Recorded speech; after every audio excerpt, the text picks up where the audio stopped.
Hey guys, we're live. It's that time. It's Tuesday we're going back to school today at ProAiir University or ProU. I like that name, ProU, but way better than PU. I thought that was kind of cute, but I think ProU sounds much nicer. But anyways, today's class, we're going to be talking about hooking up. Which means we're going to show you how we're going to hook up between a compressor, or for some of those who are not sure how to using CO2 tanks. So while some of you get to sign on, we did attach in some of our Facebook posts instructional handout sheets. So if you can, go online there and download these, as we're going to go through these as we do the class. So there's 3 sheets that you could download. One's about the CO2 tank. Then we're going to talk about these parts. And then we're also going to talk about quick disconnects. Not everybody likes to talk about tools, but I love tools. I can't cook, but I sure know how to use my tools. You can ask my daughter for that one. It's very true. I don't cook. She burns hard-boiled eggs somehow. Lisa Cole says hi from Denver. Hey, Lisa. So anyways, did you all download these sheets and print them off? I'm going to give you a chance to do all that. But if not, you could always go back and rewatch this as you download the sheets, and then you can follow through again. So I'm going to put some of these away, and we're going to talk about some stuff. Ready? So right now here on my working station, I'm going to talk about, again, these tools and then other types of tools from your garage. I have like hoses to explain the differences between them. And these are regulators for your CO2 tanks. And again, I want to show you between your compressors, because the things that is very different about them, when you buy them and when you need to hook up, you need to know your fittings, because size does matter. It does. Size does matter. In our line of work here, we tend to use 2 sizes, either a 1/4 inch or an 1/8 inch. A lot of things that are made in the United States is a 1/4 inch. Things that's made in China or overseas is usually smaller, so that's an 1/8 inch. And the way, a cute little tip how you could tell which is which, let me show you when you're talking to somebody. Can you see these? Okay, can you tell which one's the 1/8 inch and which one is the 1/4 inch? So this one here, I would say is like the size of your pinky. So I would call that the 1/8 inch. Okay, so I compare it with the pinky or the thumb. Does my thumb fit in there? Not too well. So I know it's the 1/8 inch. Now this side, of course, is larger. So when you're not sure, it fits my thumb. And my pinky, well, it's kind of big in there.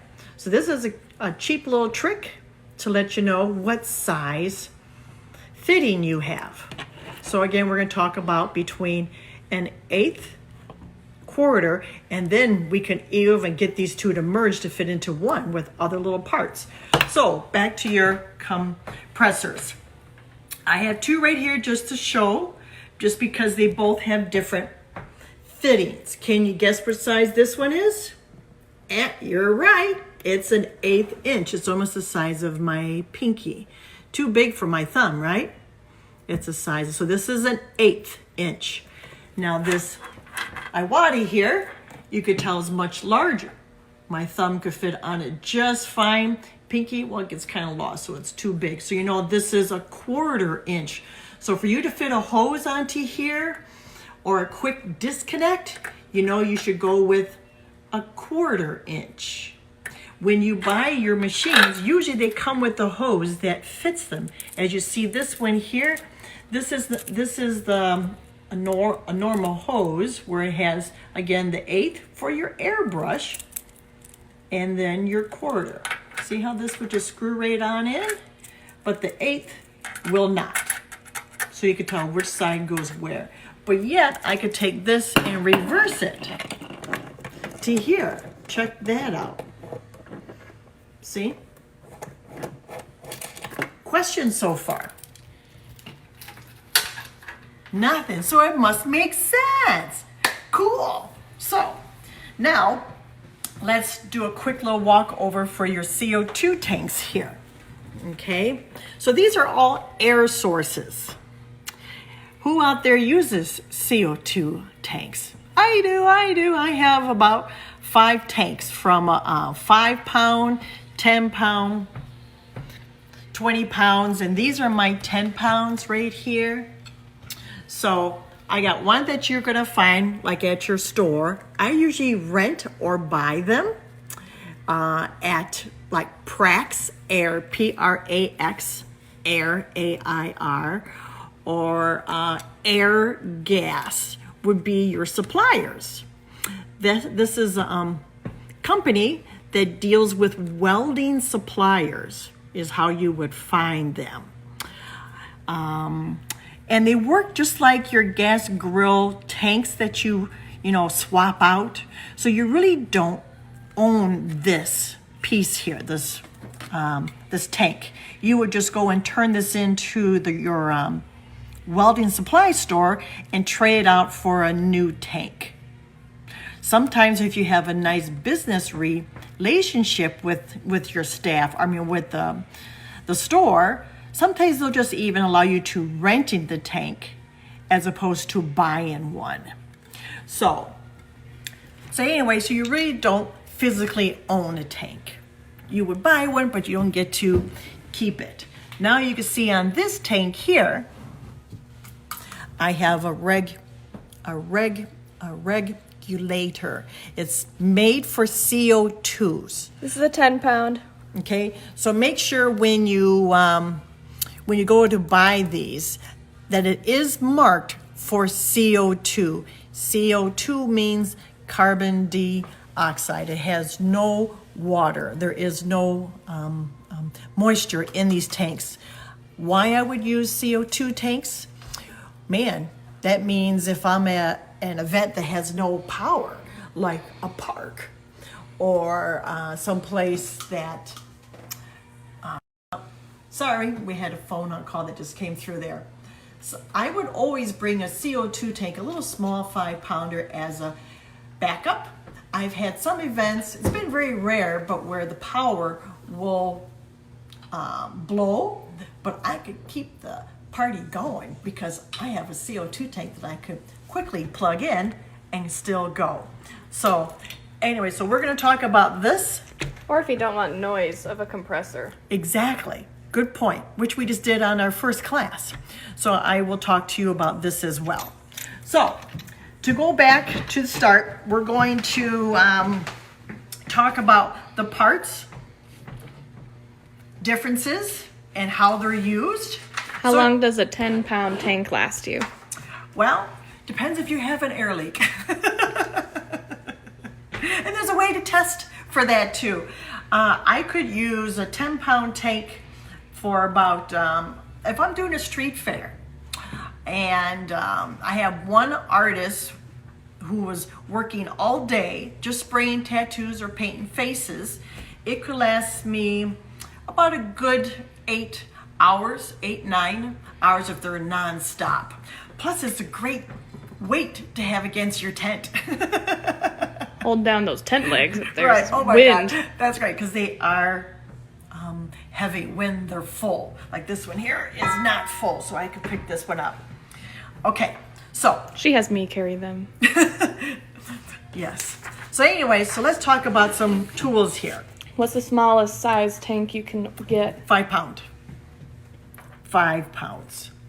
So anyway, so if Erica could zoom into this, I'm going to explain all these little parts because we're going to want to make things adjust and fit.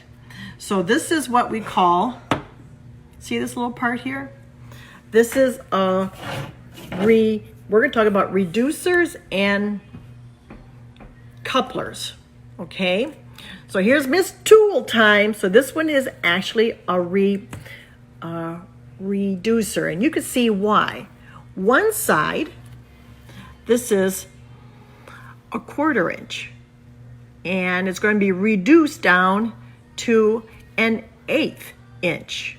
And you may ask, why is that? Well, because certain parts, for them to fit, because we're going to be like connecting all these pieces from large to small or small to large, so you have to reduce it. So this is one important part. Next one. This is a reducer with threads. See, like this one here is what we call now here we go. Here's about the sex talk, gang. We have something, all these tools and parts are usually going to be related with the words female and male. The one that has the hole, of course, where you could stick something in would be called the female. And something that sticks out, of course, would be called the male. And they're going to need to be locking into each other. So now this one here, as we call it, it's a 1/4 inch male. And this is going to an 1/8 inch male. So again, you can see here, this is a 1/4 inch male because it sticks out. And we have an 1/8 inch. So again, this is your reducers, but they're different.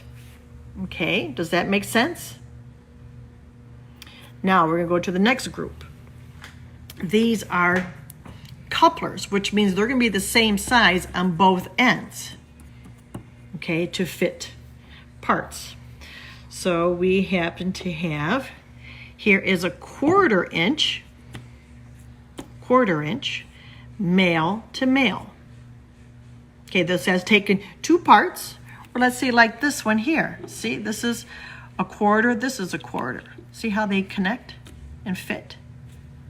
But you, at the end, you're going to come out with like a hose that will be an 1/8. Does that make sense? So let me take this back. So again, this is a 1/4, male to male. Next one. Now you can see, again, size does matter.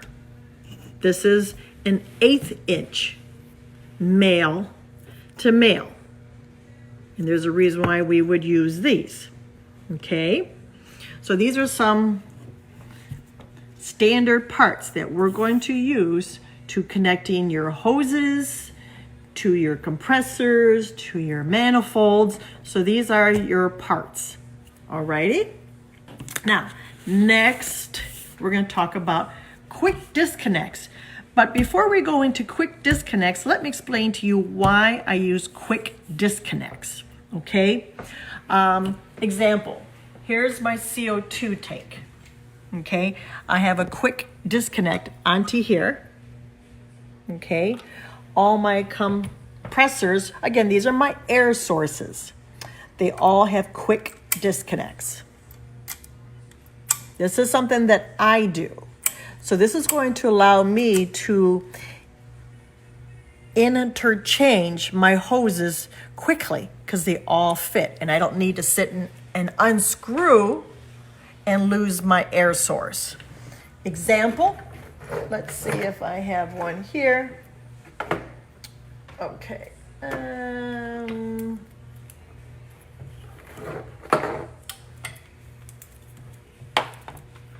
Example, this is a manifold and it's going to be snapped into here. But what if this did I lose power? I could just snap this off and quickly change it into here. So I like to use quick disconnects for all my air sources. And I will go back to this in a little bit. Questions so far? Nothing? Okay. Now here we go about sex ed here. We have males and females. But again, size does matter and they're not all made the same. Okay? I have on my notes here, when you go to a store, like I bought these today at Harbor Freight, and I wanted to show you that you want to try and keep all your parts in the same family. Okay, so first of all, this one here, as you can see, it's a male to male. So it has the threads.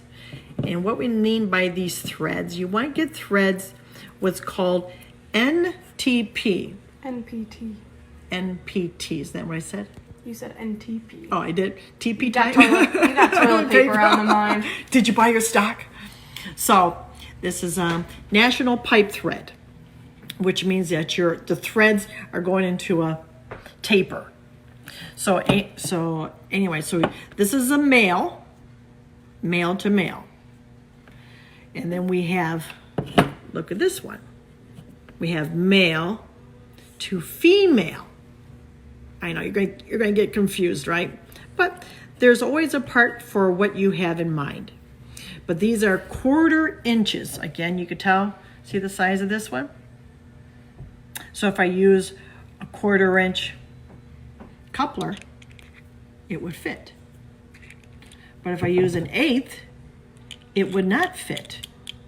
But what if I wanted to reduce it down? It's like, oh no, it doesn't fit, but I need to get smaller. Well, that's when we go to our reducer. Show over here. That's when we go down to the reducer.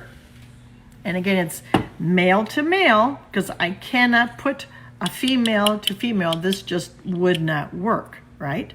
You always have to have male to female. So this is the reducer. So I would put in 1/4 inch, but now it's as small as an 1/8 inch. Okay? But to step back, if I had this piece here, male to male, and I needed to bring this down to an 1/8 inch, okay, I go to my reducers, and which one would fit? This one. So now I have a quick disconnect male that's reduced to an 1/8 inch. See how all these parts kind of fit and match? Boy, do I love doing this stuff. You know, it's just like a chef who uses a 1/2 cup of this, a 1/4 cup of that. Me, I just use my parts. I like this kind of stuff. Yeah, sorry. So these are quick disconnects. Now, females. This one is a female to a male. Again, it looks just like this. I'm sure all this is now making sense. This is a 1/4 inch. But you can also find a female to female. And you're saying, like, where would I use this at? Guess what?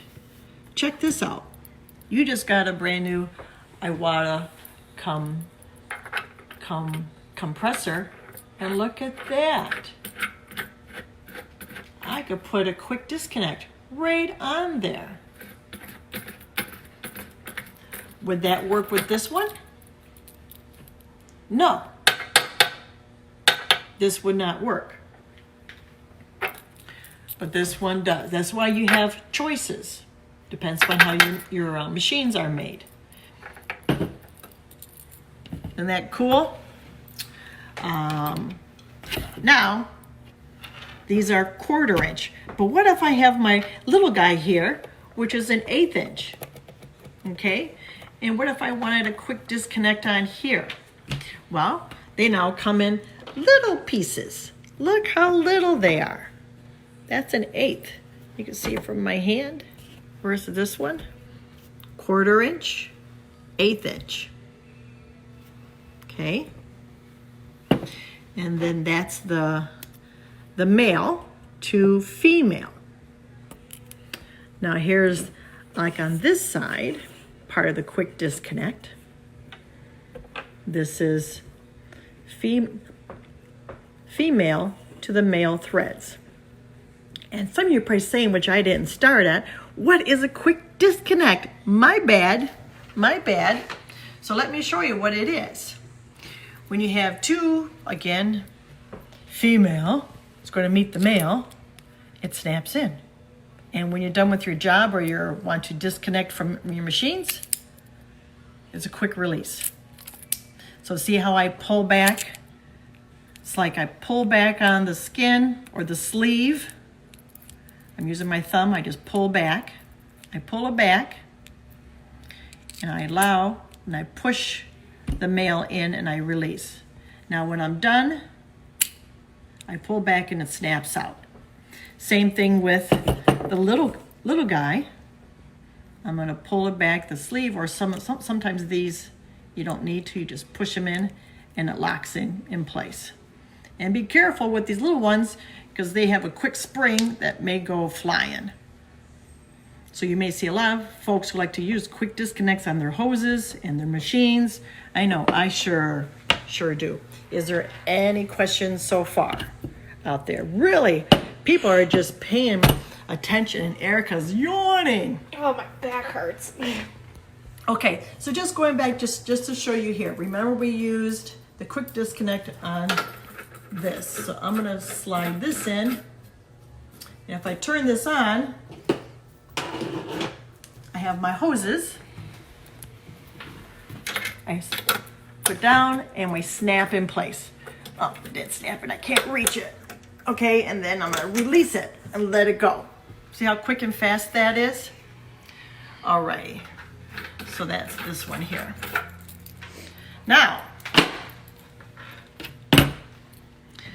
when you go to buy this at your store, this is very important. I made a little note in here that you try to keep your pieces from the same family. Quick disconnects, they make two types, okay? One is for, it has an I next to it when you see it in a store, which stands for industrial, okay? And then they'll have another one marked to it, like for A for cars, for auto. Now I'm gonna show you why. When you buy your quick disconnect males, see these two here? One looks like it's been circumcised and one has not. Okay, it's a little bit more bulky at the tip, and this one is more slimline. The ones with the slimline is the one that we want to stick with. These are more for industrial, and this is for like cars and things that are higher pressure. So this one has a higher pressure locking, which we don't need to have. But if you do start buying these, just make sure your females will also fit them. Aha, I left that part out. So again, when you buy your pieces, make sure they're from the same group. If they're from the I group or from the auto side. Example, they're not all interchangeable. This one here is designed, it's in the group to fitting this type of male. Okay, if I were to have this male, it is not going to lock. It is not made to work. Okay, it won't work. So this one here I happen to buy just to show you. This one will fit this one. This one will not fit this one. It won't fit. Surprisingly, huh? So make sure when you buy them, before you leave the store, you test it out to make sure that what you're buying, the male and the female, are compatible. Now they do make the quick disconnect female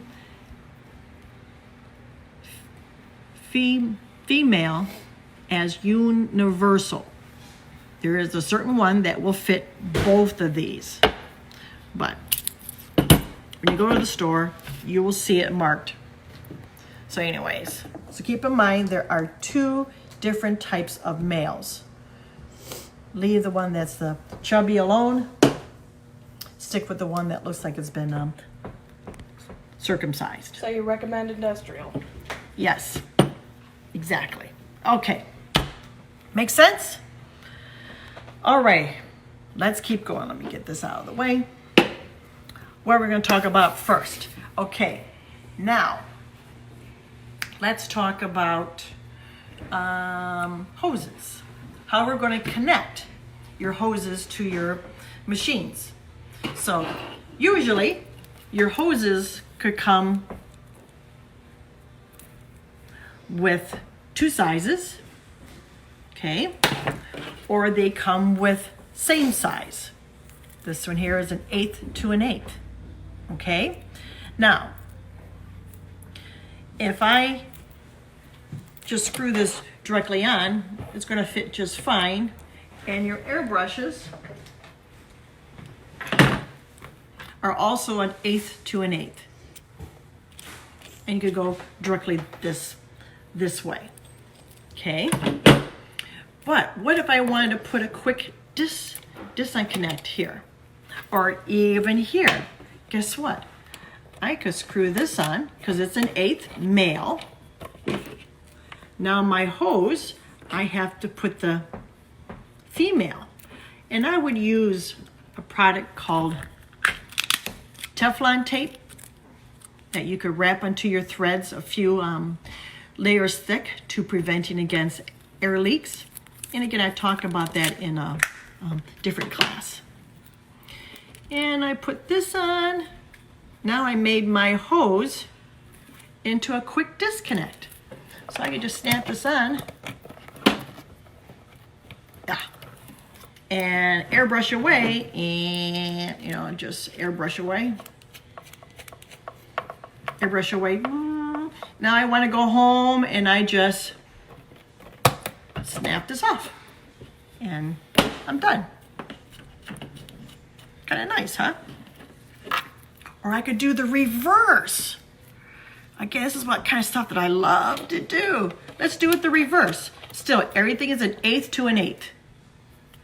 Now I'm going to put the hose directly onto the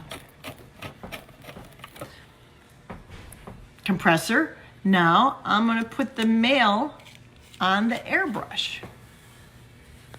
And I will still put the female onto the hose. And now I can make my airbrush a quick disconnect. Come on, get in there. There. On the end of my job, pull back on the sleeve, and I'm done. See the kind of neat things you could do with these parts and how they fit? Neato. So let me put this back. Oh, I gotta point out one thing. I said that all airbrushes are the 1/8 inch. I'm wrong. I have it right here. Pachets. These little guys have to be different. They have to be smaller.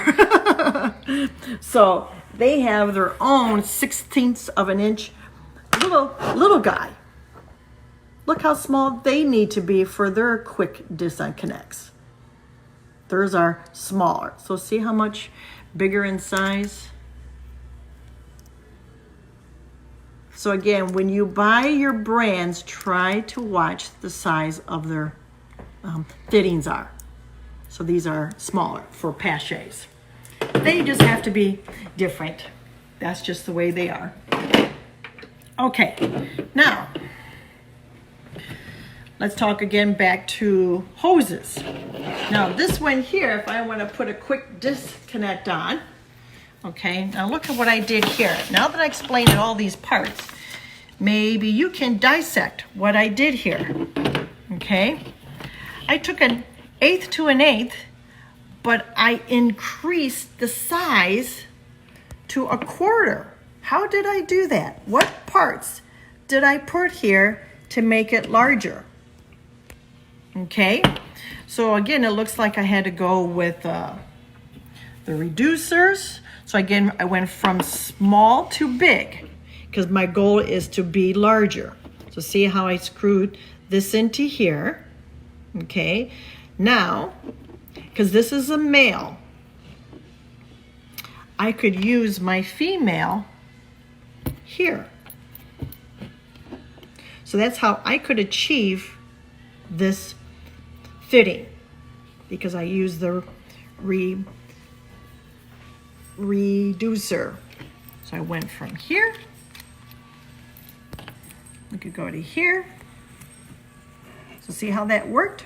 From an 1/8 inch, I increased the size to be a 1/4, because based upon these little parts that I have. That kind of neat. Now let's pretend I didn't have this part where it's male to male. Okay, I happen to have only the male to female.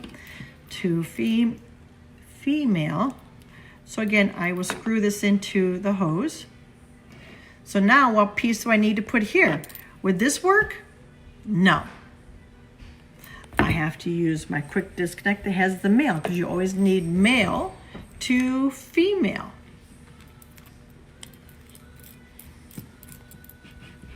See how that worked?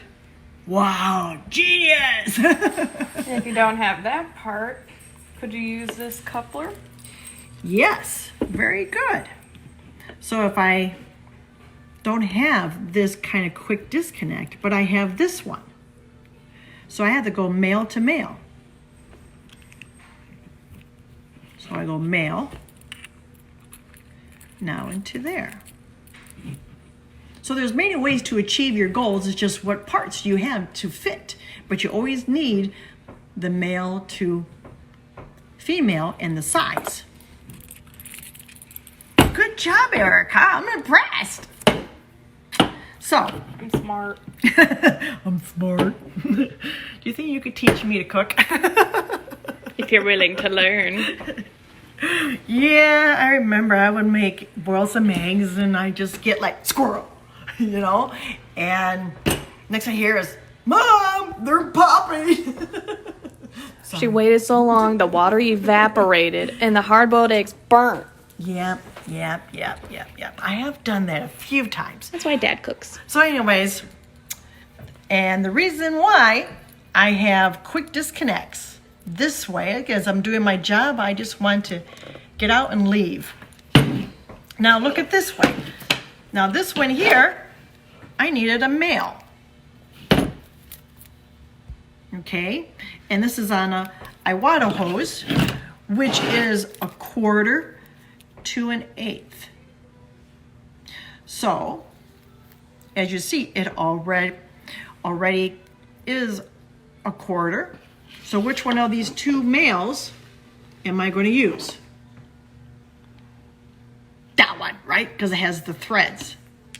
See how the threads are? This would not work. But if I had to, I would use a 1/4 to 1/4 male if I had to. So it would look like this. This to that, if I had to. Again, this may be more than you need to learn, but I'm going to go through all these little parts because I know you're going to call and say, I'm confused. Just show me how to hook it up, right? Let's just get hooked up. So I just want to show you those basic parts there. So let me get rid of these and go on to the next. Alrighty. Yeah, let's put these down there. Alrighty. So do we have all these parts and stuff down? Now, some of the reason why on your air sources I have the females and not the males is because this is my air source, and when it's turned on, I'll use this one. I think I got it plugged in. Okay, if I had a male here, it would be spewing air. At least here it shuts off. Okay, now if I wanted to use my hose, okay, one of my hoses has to have the male, right?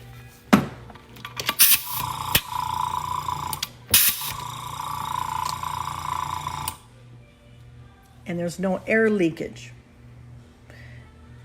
So the female keeps the air. But if I release it, okay, it's not spewing air. But you must, at the end of your job, I do suggest there is air trapped in your compressor, in your water trap. So at the end of your job, when you turn it off, some of these will have some kind of air release valve. Release your air, because there's air that may have moisture trapped in here, and over time you will develop rust. So even like this one here is this air release valve is over here, and not so much on this one here, it's on the sides. You have to find your machine, where is your air release valve. So again, I always have females. Now picture your CO2 tank. When this is turned on, this is turned on right now. Did you see my valve move? My gauge? Okay. If this was a male, you'll be spewing air, and I'm going to lose air. You know? So you tend to always want to leave on your air sources your female quick disconnects. And this allows me to bounce between air source to air source if I had to. So here's same thing. I'm in a position. Pull back the sleeve. Now I got air going through my hose. Now, next thing I'm going to talk about is about CO2s, but let me first finish with this. So now I'm going to release this, and that was the air pressure. So this one here, you don't want to release the air because there is no moisture in here. You pay for this air. This is not for free. So you want to make sure it doesn't escape. Now, someone may ask, how do you prevent against air leaks? Does somebody have a clue out there? Do they all know? You would take a bottle of soapy water, leave your air turned on, and squirt it into all your joints. And where you may have an air leak, you will have a bubble. A bubble will form, so you need to add more Teflon tape or screw it on really tight. So that's a good way to testing for air leaks. All right. Now, let's move on to, you guys have your sheets out there? Remember, for you who are watching, you could get all these instructional sheets from our Facebook page that you could download and follow along with us. Next one, CO2 tanks. So many folks are afraid to use CO2 tanks, but I love them to death because they've saved my job many times. And it's always good to have one, because you will have that job that requires you to do a job out in the park. So let me get my parts here and explain differences and how all this stuff kind of works. Okay, on your CO2 tank, when you get your CO2 tank, be careful when you want just to test it. Do not point this at yourself because it's going to make a lot of noise. Don't point it to yourself because the velocity of the air pressure is quite big. So hold on to your ears. Okay, if I put my hand out here, I would be burning my skin and it would hurt. It would peel my skin because the pressure is so high. So be careful, but when you rent it or you pick up your tank, always give it a quick little test to make sure that your twist here does work. I've had some of these, sometimes it got dropped or whatnot, that it broke. So always test it before you leave. Let's see. Now, your gauges.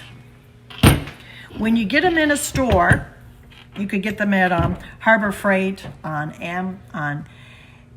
Amazon, go to your welding supply stores to get these. They could range between $50 to $120 some dollars. It all depends on all the little fun little tools that you have on them. But make sure it does state for CO2 tanks. Very, very important.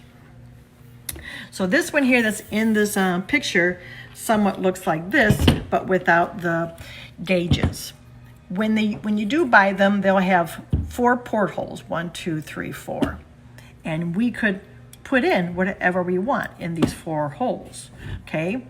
And they usually are 1/8 of an inch, right?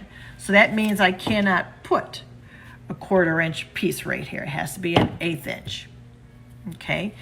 Or let's see, depends how old they are. Some could be 1/4. Yep, I'm wrong. So this one here, this model, are 1/4 inch. So they always have 4 joints here. And this one here is the one that goes directly onto your CO2 tank, as you can see by this here. So now from this picture, okay, you could buy, or sometimes they just come with gauges that you could buy and put them on yourself through one of these. You just unscrew this off, screw this one on. Again, this is 1/8 inch, so this one would fit, okay? It would not fit here, or unless I went to one of my parts, which was to a reducer, okay? So you get your parts. So it's your choice, your gauges. One could be the gauge that shows you the tank pressure gauge. That tells you how much air you have left in your tank, okay? And your next gauge could be your output pressure gauge. This is just for you to show how high is your PSI.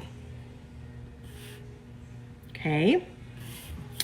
The third one, this is where you put your quick disconnect on, right? And the fourth one is just locked. It just has a stop. Now, personally myself, I would have my employees using my CO2 tanks, and well, reason why I'm down to one, and you could tell how this one's been smashed. They don't work because somebody dropped them, and you know, that's just the way it goes on the job. This one does work, but I've replaced them to where, yeah, they just get dropped and smashed. So sometimes I have to pick it up and feel it. Okay, is there about half full? I can't tell. Or sometimes you can put it on a scale, and there's a math that you can tell how much air is left in your tank. Or with your pressure, again, just checking your pressure, I could just spray my gun and I could feel it on my hands to see if this is the right kind of pressure. Now, how to set your pressure, okay? This model here is the same that I have here, is this T. These are called T's, okay? And how the T works, it releases how much pressure comes out. It works the same thing as your regulator here. When you lift this up and twist this, it tells you how much pressure, if it's high or low for your PSI. So this T does the same thing. The more I screw down, the harder the pressure comes out, okay? Now this model, again, they all do the same thing. They just look a little bit different. So where it would have a T, this one just has a screw and a nut. So like this one here, once I find the pressure I want, I could screw it down to the nut and lock it in place. But this will do the same thing as this T. It controls your PSI. Questions so far? Someone's wondering how to hook up a manifold. I will address that next. So stay tuned. Alrighty. So for your tank here, okay, so as I says, you twist for your release for your pressure. Now this is a very important part. I really have to outline this, okay? When you buy your regulator, you physically own this, okay? You own this. So when you go to your welding supply store to exchange your CO2 tank, you have to take these off and keep this. This is yours. You keep this, but you swap it out for a new tank, okay? So by doing that, inside of here, this is the piece, this larger piece, is what's going to screw onto your CO2 tank, okay? Inside here, and this gasket right here, which is not there, is this white Teflon washer gasket, okay? It's like the rubber that helps preventing against leaks, okay, when you buy one. It fits here. This one here, I don't know if you can see it, it is quite smushed down. Let's see if I can get it up a little bit here. No, I can't. I've used it so many times that the white part, or that the gasket is flat. There is like nothing left to it, and just left a little nipple there on the top. See it there? What I found by these being so old, that little hole there, it became smaller and smaller and smaller. When they're brand new, this gasket, look how big that is. Can you see that? Can you see that? How big that hole is?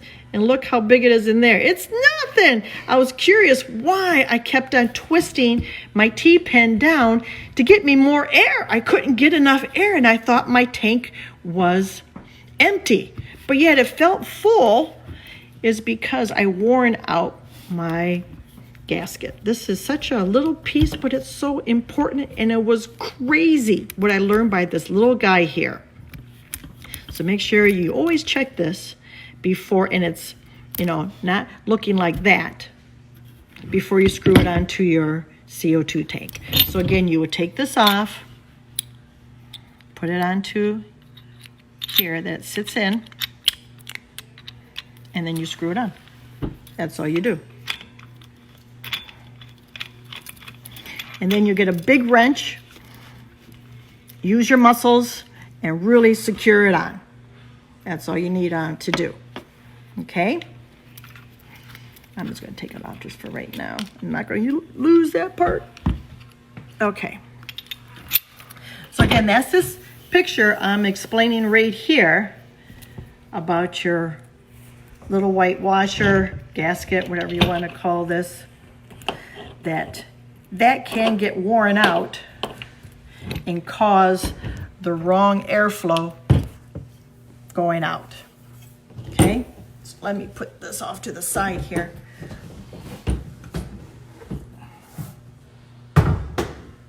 So now here you can see this one, it is attached. My air is on. There is no air leaks, but I do happen to put on this model here. I did put on a little split that I used to put on a splitter on here, where I would put multiple splits, so I would have like 5-6 artists working off of one tank, and they would have the constant same air pressure. But if I wanted to turn one off, I could twist it and it's turned off, that one certain line. But for right now, so you're at a job, I have one gauge because my other gauge broke. And I'm going to now put in my manifolds. Okay, guys, this is what you did want to watch and learn next. Manifolds. So there's a few ways of doing your manifolds. So are we done with this one? You guys understand all this, so it's not so scary? So again, this little outlet here is what you see here for the quick disconnect. See what I did here? And again, I used the female with the male thread into your regulator. Okay, good. We're gonna move on. Hope you're not too confused. So, you can always rewatch it over and over and over. Yeah, good point. So I'm gonna show you a few ways of your manifolds and how to hook them up. They're going on a date. They're gonna hook up. Okay, manifolds. All right. Non-stop, Christy, we said a 10-pound tank could last about 8 hours. Yeah, it depends how much you're spraying and how heavy-handed you are, what your PSI is, all sorts of factors. And air leaks. Right. Okay. So, manifold. I do have other YouTubes on how to do in your hoses onto your manifold, but I'm not going to talk about that here. This one here, my manifolds are all going to have the males, as you can see. And they're the ones that look like they've been circumcised. Okay, so they are all matching because they're going to fit into the family with the female.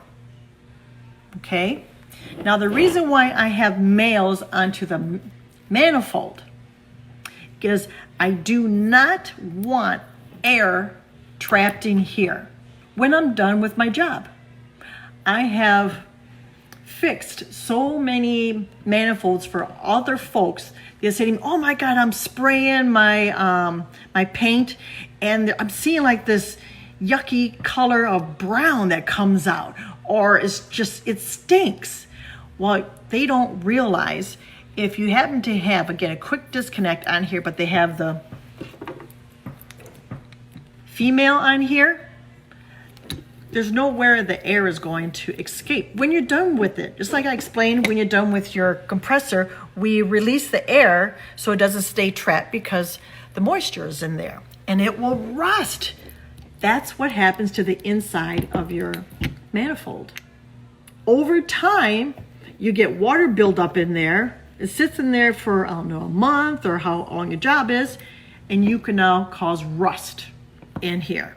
So you put your male on, your air is going to leave, and it always stays dry. So that's why we go with the male on your manifold, female on your air source, because you do want to keep your air source. So basically, like this manifold, can you tell what size this is? You know, it looks like it was a 1/4 inch. It would not fit a little 1/8 inch. No, that's the wrong size. So this one here, I just probably use the male with the thread. But from what I look at from, yeah, it's what it looks like in there. Right. Christy, we explained that earlier in the video. You'll have to rewatch. Yep. So here, now my hoses on this one, so now my hoses have built-in quick disconnects. So no air is going to leak from my quick disconnects. So that's very important when you're working with CO2, because if I have 6 to 8 hoses here that have no quick disconnects, as soon as I plug this in, I'm going to have all these snakes flowing all over the place. So I pull this back. I gotta stand up and do this. Sorry, guys. Here, let me move this back. She's behind a table trying to attempt this. Yeah. Try to make it look so pretty and nice for you. There. Okay. And that's how you put in your manifold. And now all my hoses are ready to go. Let's see if I have a quick disconnect. Airbrush in here. Nope. Oh, look, hear this? Can you hear this? One of my quick disconnects has an air leak. Do you hear it? I think it's this one. Yep, so I have to replace this hose. Can you use nitrogen instead of CO2? I am not familiar with that, so I can't say yes or no. Sorry. I have seen folks who would take scuba equipment and convert that. So again, I'm just putting the male onto my, and this one that's leaking. So now I have my pressure, and it's awfully high. And what's the tool that I use to lower my pressure? Is here. Remember I showed you that in the picture? Here, show them the picture. It would have been like this T, which controls your PSI, but in this case, this model will have to have, so I would have to raise this to get lower pressure. Can you hear that? It's going down a little bit. Sorry, I can't do all this with one-handed and Yeah, you could try. going down. See, the higher I go, See how that controls your pressure or your PSI. And then if I want it to stay there, then that's when I lower the nut to lock it in place. Okay? Now, when I'm done with this, I would turn off the air source, make sure it's done. And here, once I release this, it's going to spew out all my air. It's going to be loud. But now my manifold will not have water in there. There is no moisture. And now I'm done with my gun here. It's on a quick disconnect. Bloop, I'm done. Hi Diane, we sell airbrush holsters and hose guards at ProAiir.com and airbrush equipment. Well, you could also get some cheaper airbrush holders at other stores too, but ours is the best. Now, if you happen to be at a job where you need distance from your air source, okay, like your compressor is down on the floor and your manifold is like 10 or 5 feet away, all you do is take a hose. Okay, again, I made my hose where it's a female and a male. So again, this is why I have all these quick disconnects. It's very easy for me to adjust.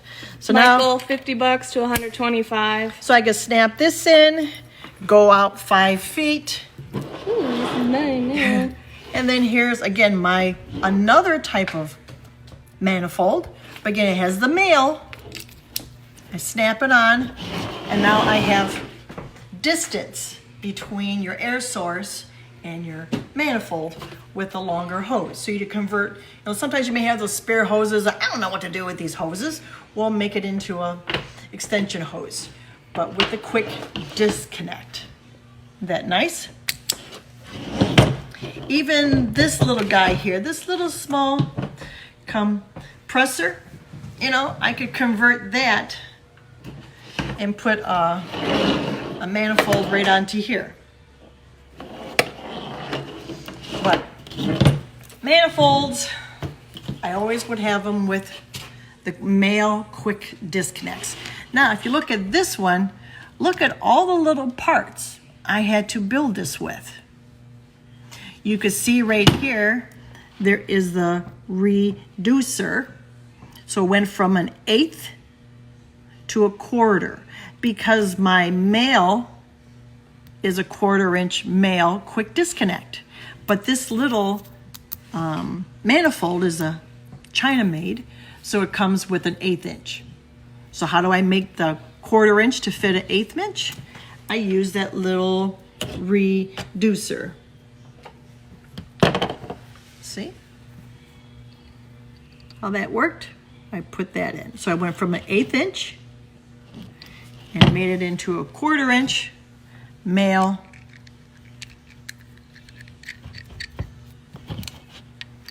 to there to make this work. Where do you buy a regulator? You could get them at Harbor Freight. You could get them on Amazon. Just make sure they're meant for a CO2 tank. Exactly. Right. Yep.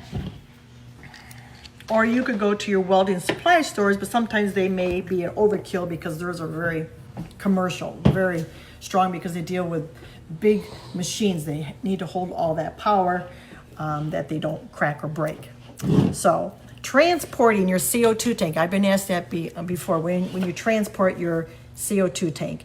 I just put mine in my back seat and I strap it in with a seat belt, just like it was a child. I put it on my seat, I strap up my seat belt. Now, all CO2 tanks, you may want to look at this, will have emergency pressure plug right here.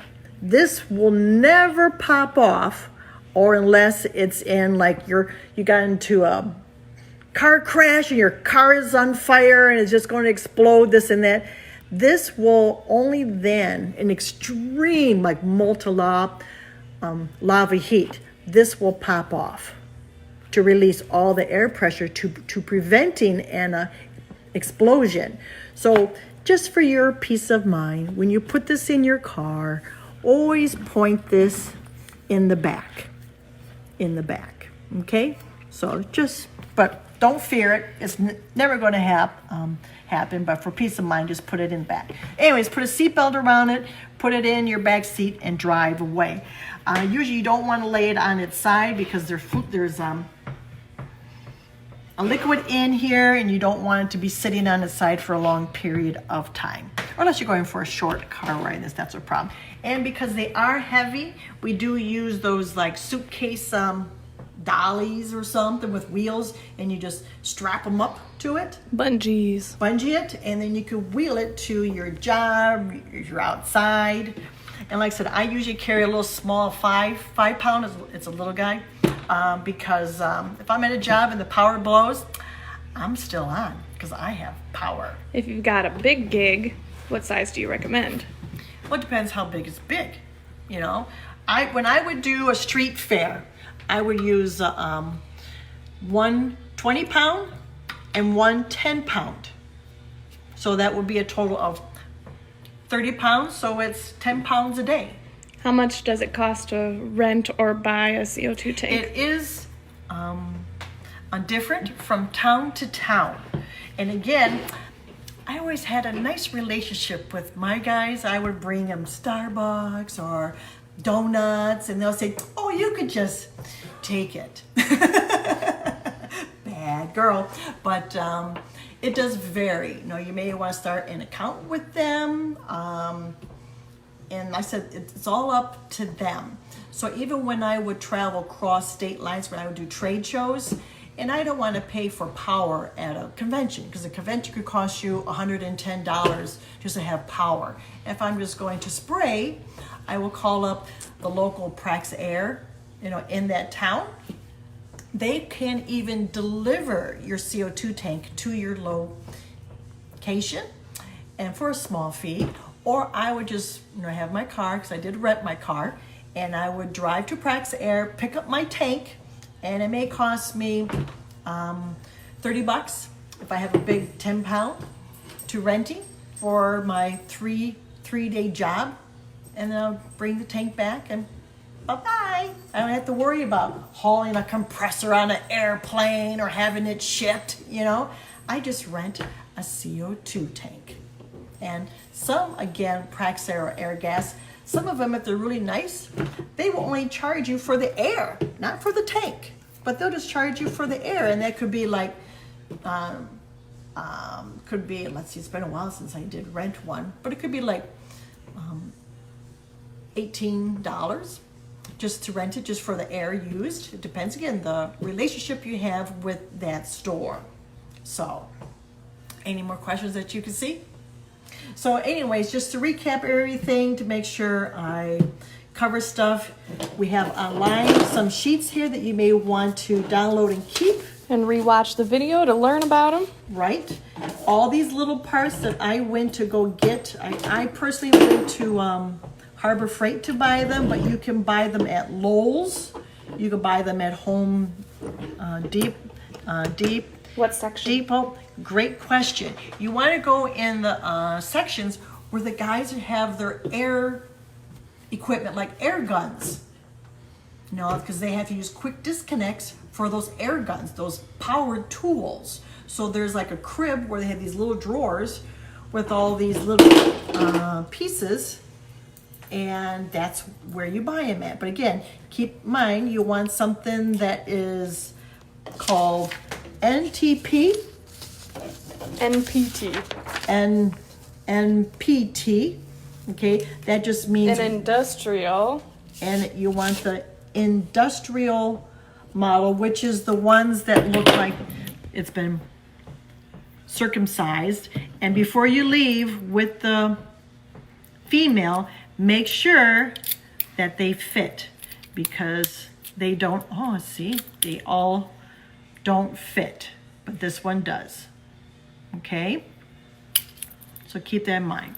So again, as a rehash, you can see how these two do not look alike. See how these two do not look alike? Okay, you want the one that looks like this.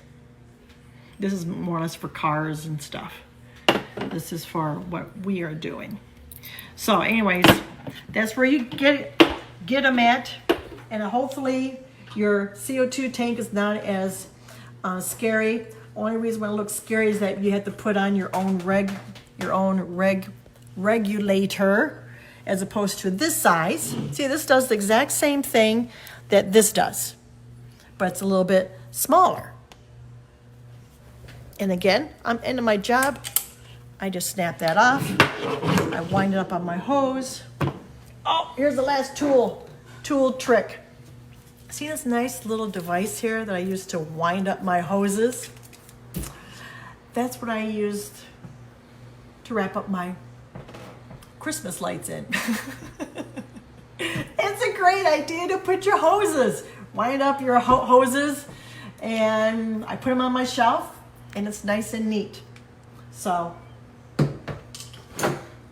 I think that concludes our little ProAiir today. And our next class, stay tuned. You need to join our Facebook groups to find out what our next class is going to be about. Or feel free to send me a comment below this, what you would like to learn. So again, thanks for showing off, and keep on trying to learn new tips, new things about your career and job, and let's have fun.